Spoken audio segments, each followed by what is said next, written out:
এখন হজ জীবনে কয়বার ফরজ জানা দরকার আছে না নাই?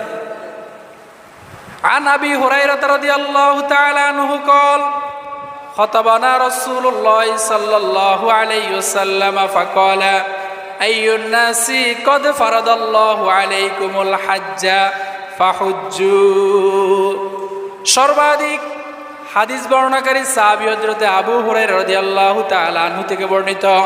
তিনি বলেন, নবী করিম সাল্লাল্লাহু আলাইহি ওয়াসাল্লাম আমাদের সামনে খুতবা দিচ্ছেন, বয়ান করতেছেন, ওয়াজ করতেছেন, নসিহতমূলক কথা বলতেছেন। সাহাবায়ে কেরাম সামনে বসে আছেন, কথা বলতেছেন মুহাম্মদ সাল্লাল্লাহু আলাইহি ওয়াসাল্লাম। হাদিসটা বুঝবেন। শ্রোতা কারা? সাহাবীরা। শ্রোতা কারা? সাহাবীরা। আর বক্তব্য দিচ্ছেন কে? রাসূল সাল্লাল্লাহু আলাইহি ওয়াসাল্লাম। আমার কথা কি বোঝা যায়? রাসূল বলতেছেন,